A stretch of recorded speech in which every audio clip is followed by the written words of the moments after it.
Setuju, Oke. boleh silakan Teh Sabila di on mic-nya silakan untuk memaparkan pertanyaannya. Kes sebelumnya ya belum bisa, on cam gitu. Oke, it's fine. Oke. Nah, jadi sebenarnya mau agak sedikit studi kasus gitu ya, cerita aja Silakan. kali ya, gitu. Kebetulan, sekarang kegiatannya kan mendampingi anak spesial juga nih, gitu. Nah, kadang ada ya energi-energi negatif gitu ya yang diterima ketika kitanya mungkin lagi nggak stabil, terus anak juga sedang dalam kondisi kurang baik gitu. Sama-sama Oke. negatif nih gitu. Eee,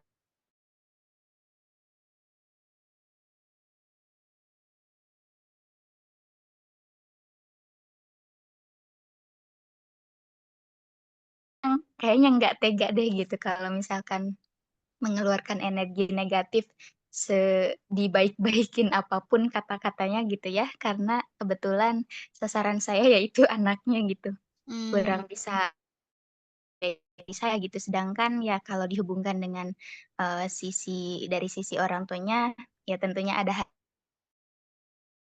mungkin ya harapan yang baiklah untuk anaknya gitu. Jadi gimana ya tipsnya gitu ya, oke. supaya, kitanya tetap stabil, ditekan dari ekspektasinya, serta kita kadang, kurang bisa menerima apa yang kita sampaikan juga begitu. Terima kasih. Oke, sama-sama. Langsung saya jawab Terima atau kasih Teh gimana, Mbak? Sabila. Langsung sama Ibu atau mau nunggu pertanyaan selanjutnya lagi? Langsung aja deh, kayaknya saya takut lupa Siap, ini. Bu.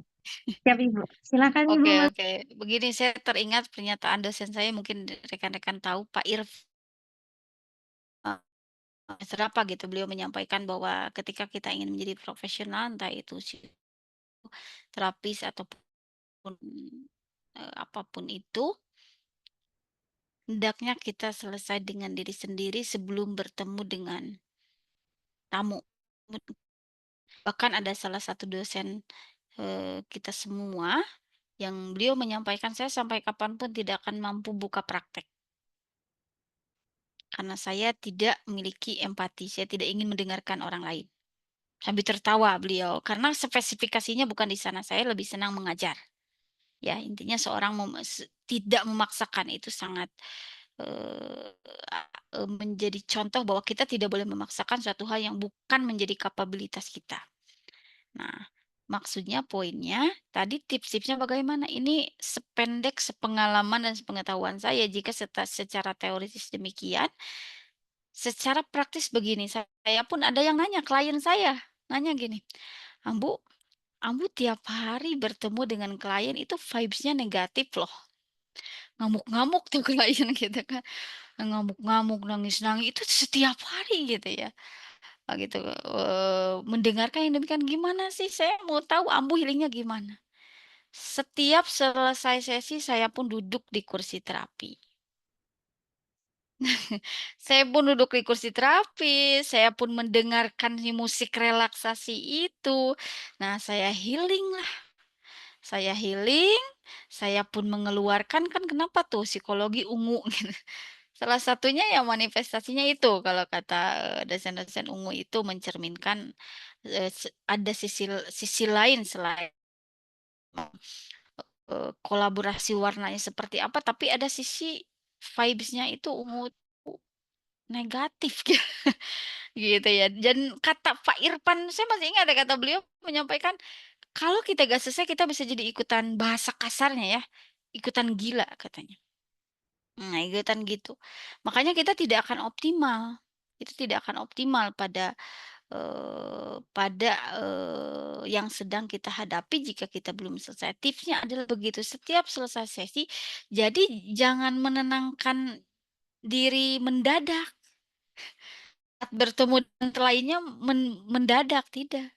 Langkah preventif dengan cara setiap klien yang satu kita tenangin, kita pun relaksasi, kita berdialog jiwa, udah selesai, itu selesai. Jangan dibawa ke klien yang selanjutnya.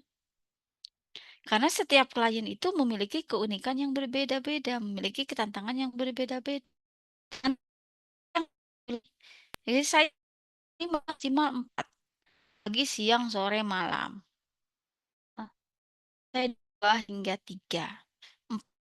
Urus kliennya udah sampai ada yang mau suicide, bunuh diri lah, inilah itulah, baru saya terima walaupun malam. Tapi kalau tidak saya rata-rata 2 hingga 3. Bayangkan selama demikian 1 jam, 2 jam, demikian jika saya tidak healing entah akan seperti apa saya. Itu sependek sepengalaman saya, makanya salah satu tipsnya juga kan sama ya di rumah terapi aura itu bagian saha, sehari full berapa klien, gitu kan. Nah itu pun harus selesai itu healing healing, mau healing healing healing gitu ya, ngajajar, silakan gitu ya, relaksasi, emosi negatif is fine, tidak difilter. Jangan difilter dalam hati kalau di rumah kita bisa pakai verbal. Tapi kalau di rumah terapi kan kita kan tidak ingin didengar oleh orang lain, boleh dalam hati, boleh sambil menangis, boleh sambil gimana. Kalau di rumah kan kita teriak-teriak is okay.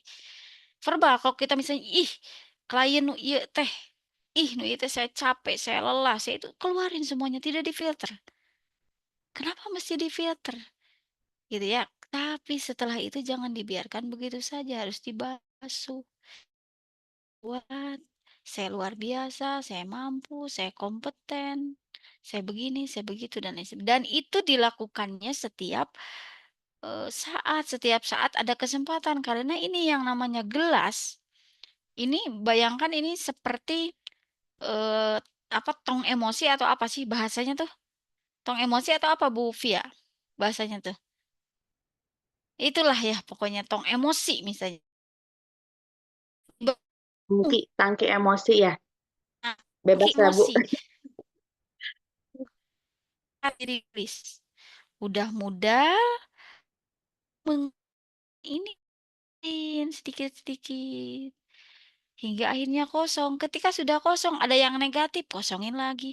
Ada yang negatif, kosong. Nah, kita di umur berapa sekarang nggak pernah merilis emosi dengan tepat. Akhirnya meluap. Kalau sudah meluap, klien yang akan jadi korban.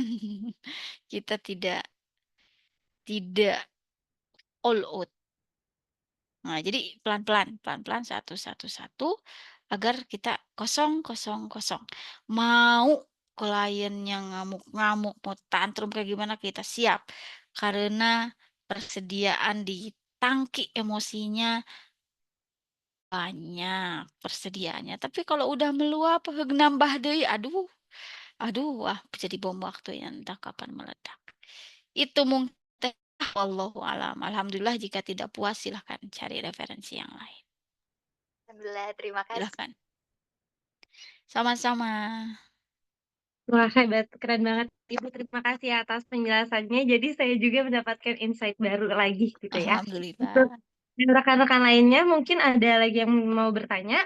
Untuk orang tua dipersilahkan sekali gitu. Di sini ada Mama Rikiel, Mama Keanu, ada juga Kakak Endan ya tadi. Boleh banget kalau misalkan ingin berbagi untuk sharing pengalaman-pengalaman dengan Ibu Eva ini. Boleh silahkan langsung on mic ataupun raise hand terlebih dahulu. Ya, silakan. Sepertinya yang lain kayaknya masih memikirkan merangkai kata-katanya. Ibu boleh Siap, saya siap. juga ingin bertanya Oh, oke, sepertinya, oke. Bu. Silakan, silakan. Oke. Pak Siti. Kebetulan saya juga itu jadi guru pendamping seperti Oke. Kak Sabila ya, Bu. Helper, Dan oke. untuk untuk ini tuh rekan saya itu itu berekspektasinya tuh anaknya tuh pengen kayak gini gitu, Bu, kayak ekspektasi terhadap anaknya tuh tinggi. Tapi untuk dari melihat perkembangan anaknya tuh sulit gitu untuk sampai ke ekspektasi orang tuanya gitu. Sebagai guru pendamping, kita tuh pasti akan berusaha maksimalkan gitu, Bu. Tapi melihat kondisi anaknya itu kayaknya sulit dan mungkin ekspektasinya itu kayak ekspektasi orang tuanya itu sangat tinggi, jadi nggak melewati tahapan perkembangan anaknya tuh. Jadi anaknya tuh udah pengen tuh langsung kayak gini gitu, padahal kan ada prosesnya ya, seperti yang Ibu jelaskan tadi tuh. Tapi, eee, gimana gitu Bu, untuk menghadapi, ekspektasi orang tua yang sangat tinggi itu, gitu Bu? Yang Oke. kayak ngelewat nge-skip perkembangannya yang harusnya step by step tahapannya itu, tapi orang tuanya tuh pengen langsung anaknya kayak gini gitu, Bu. Terima Iya. kasih, Bu. Oke, sama-sama. Oke. Ini tidak mudah dalam praktiknya karena pikiran, perasaan, dan perilaku orang lain tidak bisa kita kontrol. Semua orang memiliki kronologisnya masing-masing, kenapa pada akhirnya orang tua demikian. Kita harus tadi berempati padanya dan belajar asertif. Ini susah sekali. Asertif itu kita menyampaikan pendapat kita tanpa menyakiti orang lain, tapi tujuan kita itu tercapai. Nah, ini butuh jam terbang. Butuh jam terbang, butuh kesupelan, butuh kompetensi ini yang kayak gini itu ya, bagaimana menyampaikan pada orang tua dengan bahasa yang nyaman, mudah dipahami oleh orang tua. Namun untuk tipikal orang tua yang seperti ini, sebetulnya kita husnudon saja, husnudon, dan kita menjelaskannya sangat detail. Bahkan kita memberikan penjelasan pakai ilustrasi. Pakai gambar, pakai video, ya ini butuh effort aslinya, butuh effort. Pakai video lah, mungkin cari video yang sekiranya menggambarkan kondisi demikian. Bahwa untuk sampai misalnya di titik tertentu, okupasi itu lebih fokus, lebih itu perintah dan lain sebagainya. Wicara itu ada tangga-tangganya, yang tidak mungkin anak itu langsung berbicara sedangkan tidak ada fokus. Tidak mungkin anak itu langsung berbicara kalau tidak ada kontak mata. Nah, perubahan-perubahan inilah itu pun sudah menjadi perubahan. Dan orang tua memang kalau tidak dijelaskan secara spesifik, secara detail akan demikian. Namun kalau teteh berjawab, "Sudah, Ambu." Nah, biasanya gitu kan. "Sudah, Ambu, saya sudah sudah begitu." Nah, ingat hukum alam bawah sadar bahwa orang tua itu sebetulnya bukan tidak tahu, hanya butuh dikuatkan, hanya butuh divalidasi perasaannya. Kalau kata TikToker, kalau kata influencer itu perempuan itu bukan ingin menang, hanya ingin pasangannya mengaku salah. Bukan ya? Itu nah, tapi hanya ingin perasaannya didengar. Sebetulnya bisa jadi hati kecilnya sudah memahami hal tersebut, namun masih ada keganjalan-keganjalan yang sama-sama ingin dikomunikasikan.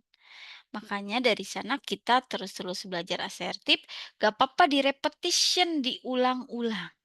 Karena alam bawah sadar itu menyukai kalau diulang-ulang itu bentuk habit, tidak akan akan tetap kira kan nih, "Buka kan kemarin saya sudah." Wah udah itu mah ya, "Kan kemarin saya sudah bilang." Tidak. Jadi itulah memang tantangan itu menjadi orang tua ataupun menjadi terapi. Orang tua pun sama memiliki kronologis kenapa pada akhirnya ia berekspresi demikian. Pasti ada kronologisnya, tidak ujug-ujug tentu dirasakan pun kadang-kadang berada dalam posisi serba salah, maju, mundur, kena, gitu. Itu butuh vitamin S, gitu. Betul, betul. Oke, oke, mudah-mudahan tidak puas ya. Oke, silakan. Sekarang Insya Dede Allah, yang lain. terima kasih banyak Ibu atas jawabannya. Sangat Insya Allah semoga saya bisa dan bisa menyampaikan sebagaimana Ibu sampaikan tadi ya Ibu.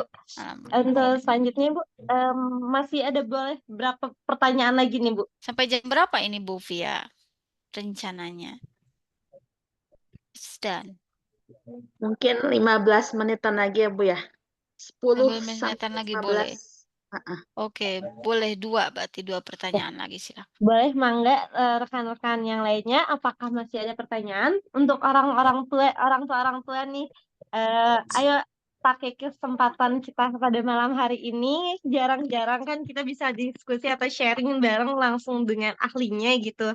Untuk Mama Rigel mungkin, Mama Keanu, ada Aan dan juga mungkin mau sharing-sharing kepada Ibu Eva pada malam hari ini, atau rekan-rekan terapis yang lainnya. Boleh banget, ayo.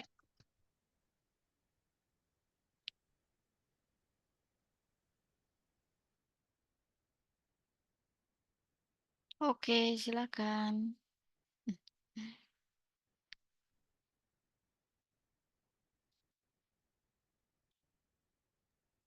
Eh, ada pertanyaan ini Bu, bukan pertanyaan sih, ini lebih ke dari Kang Tendi Bu. Kang Oke. Tendi minta simulasi atau praktik dikit gitu Bu, bareng kita semua. Aduh, gimana Oke, nih Bu? kalau di sebelumnya diagendakan mungkin akan saya masukkan ya, cuman Kang Tendi simulasi berapa lama ya? Simulasi agak cukup panjang gitu. Atau mau dicoba? Oke, kita lihat dulu ada pertanyaan lagi ya. Kalau nggak ada kita simulasi. Kita Coba simulasi. Saya cari gimana nih? barangkali ada soundnya di sini. Silakan. Gimana rekan-rekan? Masih Adakah apa? lagi Atau pertanyaan yang tes simulasi kemungkinan? yang simpel aja ya, dialog jiwa. Kita simulasi Oh, dialog jiwa tuh kayak gimana ketika menjadi seorang terapis ataupun ketika menjadi orang tua. Silahkan. gimana rekan-rekan yang lain? Atau dari Teh Aisyah? Apakah ada pertanyaan Teh? Dari Teh Feti mungkin? Mangga teman-teman yuk. Kita manfaatkan waktu yang sangat berharga ini, kesempatan kita yang sangat berharga ini. Oke, silakan. Oke. Sebentar.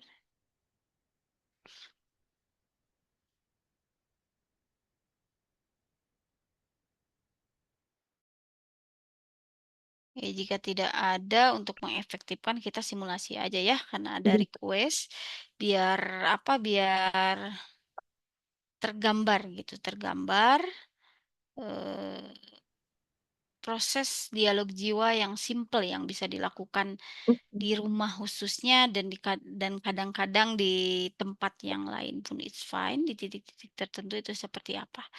Mudah-mudahan waktunya cukup.